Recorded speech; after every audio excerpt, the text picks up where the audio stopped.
कथा प्रारंभ होवत है, सुनिए वीर हनुमान। राम लक्ष्मण जानकी सदा करो कल्याण।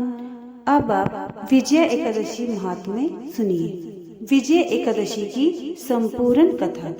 धर्मराज बोले, हे जनार्दन, फागुन मास के कृष्ण पक्ष की एकादशी का क्या नाम है तथा क्या विधि है, सो कृपया विस्तार पूर्वक कहिए। भगवान बोले, हे राजन, फागुन मास के कृष्ण पक्ष की एकादशी का नाम विजया है। इसके व्रत के प्रभाव से मनुष्य को विजय मिलती है। विजय एकादशी महात्म्य के श्रवण व पाठन से ही समस्त पाप नष्ट हो जाते हैं। एक समय नारद जी ने ब्रह्मा जी से पूछा, हे ब्रह्मा जी, आप मुझे फागुन मास के कृष्ण पक्ष की विजय एकादशी का नाम तथा विधि विधान बतलाइए।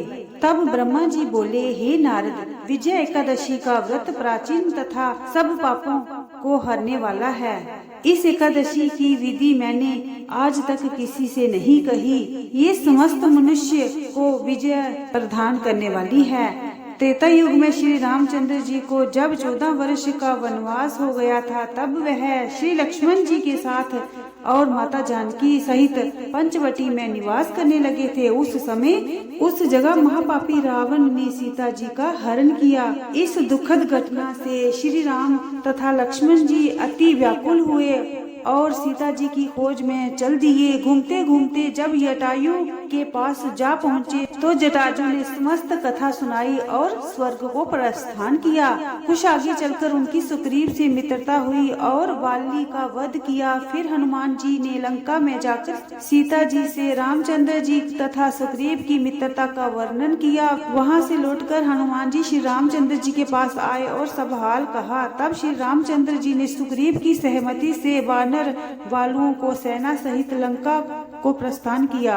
तब रामचंद्र जी समुद्र के किनारे पहुँचे। तब उन्होंने महान अगाध मगरमच्छ से युक्त समुद्र को देखकर लक्ष्मण जी से कहा, हे भाई, इस महान अगाध मगरमच्छ से युक्त समुद्र को हम किस प्रकार पार करेंगे?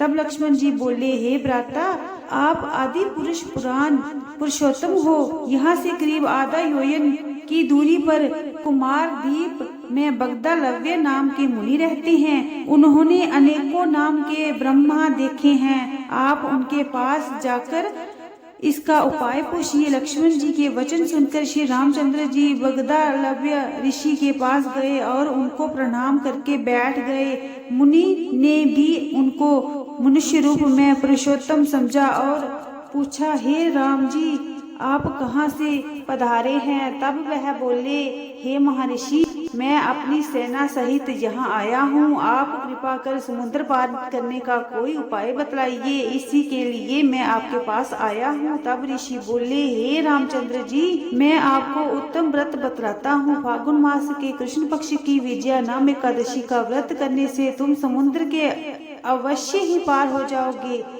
और तुम्हारी विजय होगी। हे रामचंद्र जी, इस व्रत की विधि ये है, दशमी के दिन स्वर्ण, चांदी, तांबा या मिट्टी किसी का भी कलश बनाएं। उस कलश को जल से भरकर तथा उसमें पंच पल्लव रखकर वेदिका पर स्थापित करें। उस कलश के नीचे सतनाजा 7 अनाज मिले हुए और ऊपर जौ रखें। उस पर श्री नारायण भगवान की स्वर्ण प्रतिमा स्थापित करें। एकादशी के दिन स्नान आदि नित्य कर्म से निवृत्त होकर धूप दीप नैवेद्य नारियल आदि से भगवान की पूजा करें। उस समय दिन को भक्ति पूर्वक कलश के सामने व्यतीत करें और रात्रि को भी उसी तरह बैठकर जागरण करना चाहिए। द्वादशी के दिन नदी या तालाब के किनारे स्नान आदि से निवृत्त होकर उस कलश को ब्राह्मण को देना चाहिए। हे राम जी, यदि तुम इस व्रत को अपने सेनापतियों सहित करोगे तो अवश्य ही विजय होगी। तब श्री रामचंद्र जी ने मुनि की आज्ञा अनुसार विधि पूर्वक विजय एकादशी का व्रत किया, जिसके प्रभाव से दैत्यों के ऊपर विजय पाई। अतः हे राजन, जो मनुष्य इस व्रत को विधि सहित करेगा उसकी दोनों लोकों में विजय होगी। ब्रह्मा जी ने नारद जी से कहा, हे पुत्र, जो इस व्रत का महात्म्य सुनता है उसे वाजपेयी यज्ञ का फल प्राप्त होता है। कथा समाप्त होवत है। विदा हुए हनुमान। राम लक्ष्मण जानकी सदा करो कल्याण। मेरे प्रभु राम जय जय राम, मेरे मन बस्यो सीताराम। करो कल्याण जय श्री